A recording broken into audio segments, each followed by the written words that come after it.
Hi friends, నేను మీ Satish. Marwadi go back ఈ నినాదం ఇప్పుడు ఇంతింతై వటడింతై అన్నట్టుగా ఒక్కో ఊరికి దావానంలా వ్యాపిస్తుంది. వీడియోలో నేను ఖచ్చితంగా మార్వాడి గోబ్యాక్ నినాదంపై పోస్ట్ మార్టం చేయబోతున్నాను. చాలా డెప్త్ గా మీ ఊహ కూడా అందని కొన్ని నిజాలను పచ్చిగా బయట పెట్టబోతున్నా.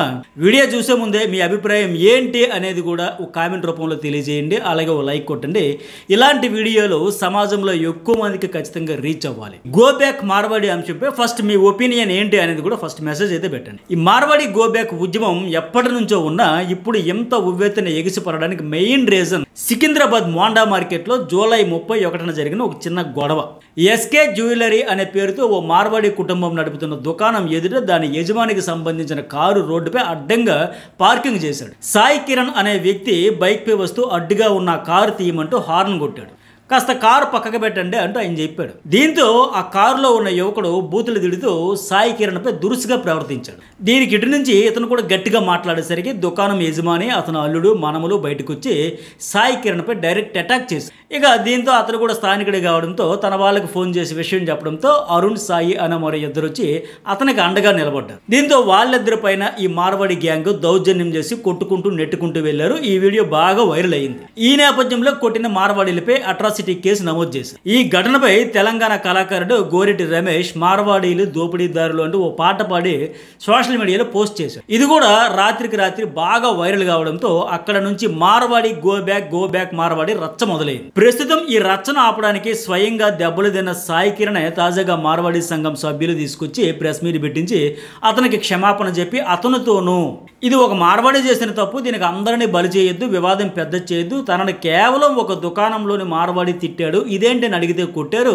వాళ్ళపై నేను చట్టపరంగా పోరాటం చేస్తాను, అందరినీ ఒకే ఘాటన కట్టొద్దు అంటూ దళిత సోదరులు కొందరితో కలిసి వచ్చి మరీ సాయి కిరణ్ చెప్పాడు. బట్ ఇతనికి కూడా అర్థం కానిది ప్రస్తుతం ఉన్న పరిస్థితి ఏంటంటే ఈ మార్వాడి గోబ్యాక్ అనేది అంత తేలికగా సద్దుమణిగే ఇష్యూ కాదు. ఎందుకంటే ఇది కారు పార్కింగ్ విషయంలో జరిగిన గొడవతో మొదలై ఉండొచ్చు. బట్ ఇంత ఉధృతం అవ్వడానికి మాత్రం కారణం అది కానే కాదు. దాని వెనక చాలా కారణాలు ఉన్నాయి. అవన్నీ అనలైజ్ చేస్తారు. మోండా మార్కెట్ రగడ రంగారెడ్డి జిల్లా ఆమనగల్లు పట్టణానికి చేరి అక్కడ ఈ నెల 18 నుంచి గోబ్యాక్ మార్వాడి ఉద్యమం ఆరంభమైంది. అక్కడి వ్యాపారులు ఆమనగల్లు బంద్కు పిలుపునిచ్చారు. వాళ్ళు ప్రచురించిన పాంప్లెట్ బాగా వైరల్ అయింది. అందులో ఏమని రాశారో ఒకసారి చూడండి. మన పరిసర ప్రాంతాల్లో మార్వాడీలు దినదినాభివృద్ధి చెందుతూ అన్ని రకాల వ్యాపారాలు చేస్తూ నాణ్యత లేని నాసిరకం సరుకులు అమ్ముతూ మన ప్రాంత వ్యాపారస్తుల వ్యాపారాలు పరోక్షంగా క్షీణించడానికి కారకులవుతున్నారు. వాళ్ళ దుకాణాలలో వాళ్ళ మనుషులనే లేబర్గా ఉండడం వల్ల మన ప్రాంత యువతకు ఉపాధి లేకుండా పోతుంది.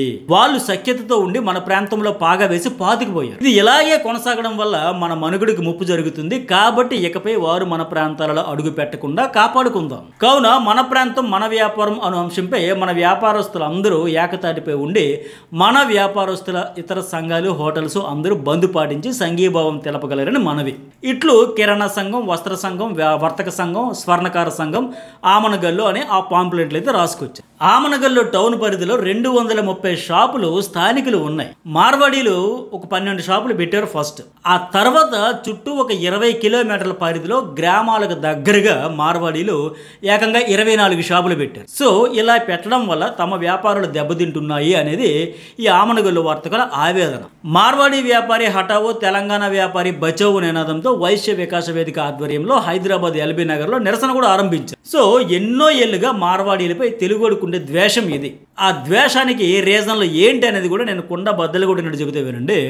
నెంబర్ 1 ఏంటంటే పొట్ట చేత పట్టుకునే రాజస్థాన్, గుజరాత్ నుంచి వచ్చి ఇక్కడ 100 కోట్లకు పడగలెత్తి ఆస్తిపాస్తులను మార్వాడీలు సంపాదించడం. నెంబర్ 2 మార్వాడి దుకాణదారుల యాటిట్యూడ్ అతి పెద్ద సమస్య. తెలుగు రాష్ట్రాల్లో వ్యాపారాలు చేస్తూ తెలుగు వాళ్ళతో హిందీలో మాట్లాడుతూ చులకనగా చూస్తున్నారు అనే కంప్లైంట్ వీళ్ళపై ఎప్పటి నుంచో ఉంది. కౌంటర్లో కూర్చుని వెళ్ళే కస్టమర్ల పట్ల వీళ్ళు ఒక రకంగా ఒక బల్బు ప్రదర్శిస్తుంటారు అనే ప్రచారం కూడా దశాబ్దాల కిందటి నుంచి ఉంది. వీళ్ళ యాటిట్యూడ్ ఎట్లా ఉంటుందంటే ఏసీల్లో ఫ్యాన్ కింద కూర్చొని ఎండలబడి వచ్చే కస్టమర్ పట్ల కొంటే కొను లేకపోతే బో, నువ్వు కాకపోతే ఇంకొకటి అనే మాదిరిగా ఒక రెక్లెస్ ధోరణ అయితే కనిపిస్తూ ఉంటుందని ఎప్పటి నుంచో తెలుగు వాళ్ళే కాదు మన వాళ్ళందరూ కూడా హట్ అయితే ఉంటారు ఆ యాటిట్యూడ్, ఆ బిహేవియర్ వల్ల. ఇది ఈనాటిది కాదు, ఎప్పటి నుంచో ఉంది.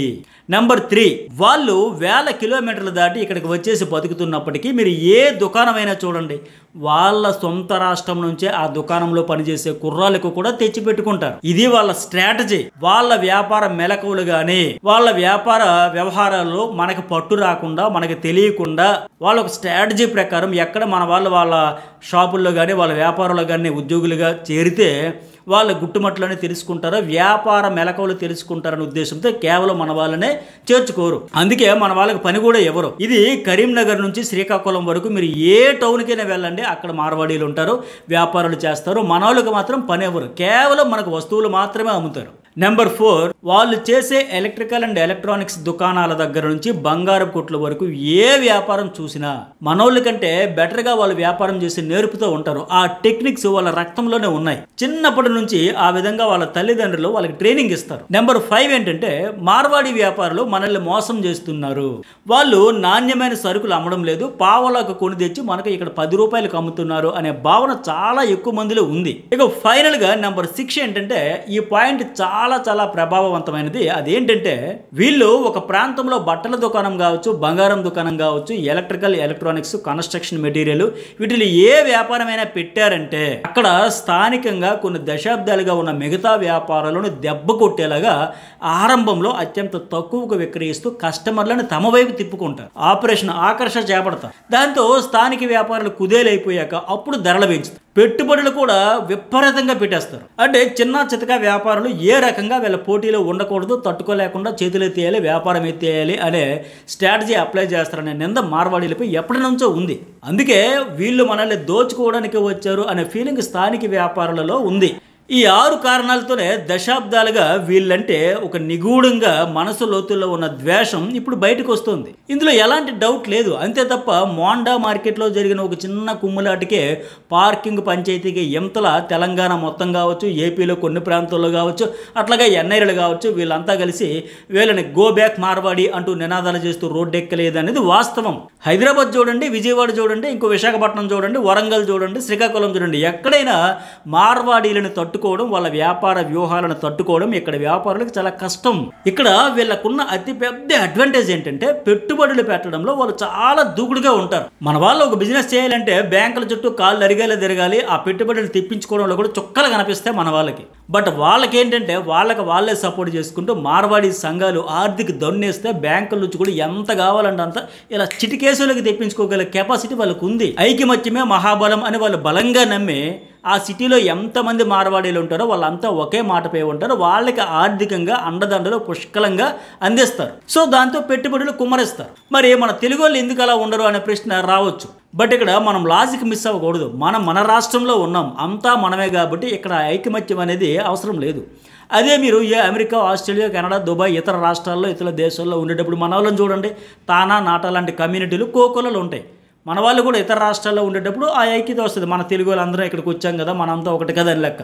అంటే ఒక ప్రాంతం నుంచి దాటి ఎక్కడికైనా దూరంగా వెళ్ళి ఉండేటప్పుడు ఒకరికొకరు తోడుగా ఉండడానికి ఇలా కమ్యూనిటీలు, సంఘాలుగా ఉంటారు. అందుకే మార్వాడీల మాదిరిగా మనం ఇక్కడ ఎందుకు కలిసి లేము అనేది అర్థం లేని ప్రశ్న. పైగా ఇక్కడ మార్వాడీల విషయంలో మెచ్చుకోవాల్సిన అవసరం ఏంటంటే వ్యాపారంలో వాళ్ళ డెడికేషన్ మాటల్లో వర్ణించలేం. వ్యాపారం డబ్బు సంపాదన కోసమే. వీలైనంత వరకు వ్యసనాలకు దూరంగా ఉంటారు. డబ్బు సంపాదనకు ఉన్న మార్గాలపైన నిరంతరం వాళ్ళ అధ్యయనం చేస్తుంటారు. ఒక రూపాయితో మరో రూపాయిని పుట్టించడం ఎలా అనే దానిపై ప్రతి కుటుంబంలోనూ మాస్టర్లు ఉంటారు. ఎక్కడ ఏ వస్తువు తక్కువకు దొరుకుతుంది, దానిని ఎక్కడికి తీసుకెళ్లి ఎక్కువగా అమ్మాలి ఆలోచిస్తూ ఉంటారు. అది ఆచరణలో కూడా పెడుతూ ఉంటారు. దీంతో ఆటోమేటిక్ గా వ్యాపారంలో ఆధిపత్య ధోరణి కొనసాగిస్తూ ఉంటారు. వాస్తవంగా మన వాళ్ళు వాళ్ళతో పోటీ పడలేక, వాళ్ళ ఆధిపత్యాన్ని భరించలేక ఈరోజు మార్వాడి గోబ్యాక్ అన్న ఉద్యమాన్ని ఎంత తీవ్రంగా ఎత్తుకున్నారు. ఇది 100% నిజం. నేను మీకు ఇప్పటి వరకు చెప్పిన ఏ విషయాన్ని ఏ ఛానల్లోనూ ఎవ్వరూ చెప్పడానికి సాహసించరు. బట్ ఇది నిజం.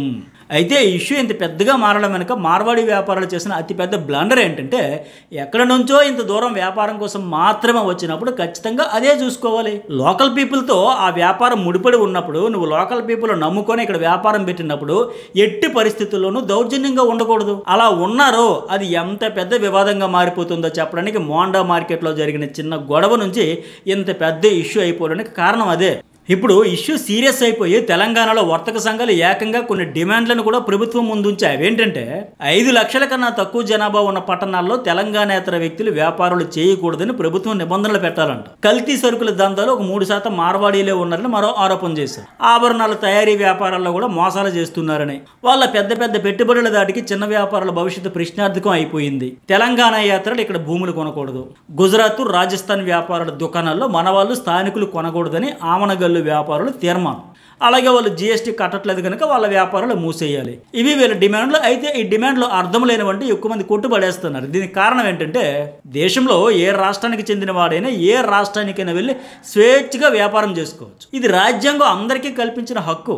దీనిని కాదని ప్రత్యేకంగా రూల్స్ పాస్ చేసే అధికారం ఏ రాష్ట్రానికి ఉండదు. పైగా మనోళ్ళు కూడా గుజరాత్, రాజస్థాన్ సహా దేశంలోని అనేక ప్రాంతాల్లో ఉద్యోగాలు, వ్యాపారాలు చేస్తున్నారు కదా. ఇప్పుడు మార్వాడి గో బ్యాక్ అనే ముందు తెలుగు కూడా కమ్బ్యాక్ అని కూడా పిలవాల్సి వస్తుంది. అప్పుడు దేశ విదేశాల్లో ఉన్న తెలుగులను ఆయా రాష్ట్రాల్లో, దేశాల్లో వ్యతిరేకించే వాళ్ళు పెరుగుతారు. అప్పుడు ఇదో పెద్ద తీవ్ర గందరగోళానికి దారితీయబోతుంది. ఈ ఇష్యూతో కొన్ని లక్షల మంది ఇక్కడ నుంచి వలస వెళ్ళిన మన వాళ్ళ జీవితాలు ముడిపడి ఉన్నాయనే వాస్తవాన్ని గుర్తించాలి. ఎందుకంటే మనం వాళ్ళని వ్యతిరేకించి వెళ్ళగొడితే అక్కడున్న మన వాళ్ళని కూడా వాళ్ళు వెతికి వెంటబడి వెళ్ళకూడదు. ఇప్పటికీ అది మహారాష్ట్రలో, పక్క రాష్ట్రాల్లో చాలా చోట్ల, చాలా దగ్గర చాలా సార్లు జరిగింది కూడా. దేశంలో ఇది పెద్ద అంటురోగంలో మరి మొత్తం సామాన్యులందరినీ దహించి వేయడం గాయం. వాస్తవానికి ఇప్పుడు తెలుగు ప్రజలు ఎంతలా మార్వాడీల మీద మండిపడడానికి మరొక రీజన్ కూడా ఏంటంటే ఇప్పటికే దక్షిణాది రాష్ట్రాల నుంచి ఎక్కువ పన్నులు వసూలు చేస్తూ ఉత్తరాది రాష్ట్రాలకు పెంచి పోషిస్తున్నారు. ఈ ఉత్తరాదికి చెందిన వాళ్ళు మళ్ళీ ఇక్కడికి మన దక్షిణాదికి వచ్చి వ్యాపారాలు పెట్టి వారిని బాగా విస్తరించి పాగా వేసి ఆస్తిపాస్తులను కూడబెట్టుకుంటే అన్ని రకాలుగా నష్టపోతున్నది ఈ దక్షిణాది ప్రజలు, తెలుగు వాళ్ళు, మన వాళ్ళే కదా అని ఒక మంట కూడా ఉంది. అది వాస్తవం కూడా. అయితే ఓవరాల్గా ఇష్యూకి పరిష్కారం ఏంటంటే ఎవరైతే దౌర్జన్యానికి దిగుతున్నారో, ఎవరైతే నకిలీ సరుకులు అంటగడుతున్నారో వాళ్ళని ఎక్కడికక్కడ ఎండగట్టాలి. వాళ్ళ దగ్గర కొనకూడదు. అదొక్కటే సరైన పరిష్కారం. అంత ప్రేమ ఉంటే స్థానిక వ్యాపారాల దగ్గర అన్ని కొనాలి. ఇది జరుగుతుందా? జరగదు కదా, మన వల్ల కాదు కదా. అందుకే ఎప్పటిలాగానే అంతా కలిసి సాగిపోవాలి. ఈ ఉద్యమాలు, గోబ్యాక్ మార్వాడి నినాదాలతో అస్తిత్వం ఏర్పడడం తప్ప ఎలాంటి ప్రయోజనం లేదు. వాళ్ళు ఎంత నష్టపోతారో ఇటువైపు మన వాళ్ళు కూడా ఇతర రాష్ట్రాల్లో వ్యాపారాలు చేస్తున్న వాళ్ళు కూడా అంతే నష్టపోతారు అనేది నిజం. తప్పు చేసిన వాళ్ళని శిక్షించాలి అంతే తప్ప మార్వాడీలు అందరినీ ఒకే గార్డెన్ కట్టేసి వెళ్ళిపోమంటే వాళ్ళు వెళ్ళడం అంటూ ఎటు ఎలాగూ జరగదు. దశాబ్దాలుగా, శతాబ్దాలుగా ఇక్కడే ఉన్నాం, మేము స్థానికులమని అంటారు తప్ప వాళ్ళు విడిచిపెట్టి పోయేది లేదు. కానీ దేశం దృష్టిలో మనం ఏకాకిగా మిగిలిపోతాం. మరి మీ అభిప్రాయం ఏంటో మెసేజ్ పెట్టి లైక్ చేయండి, షేర్ చేయడం కూడా మర్చిపోకండి.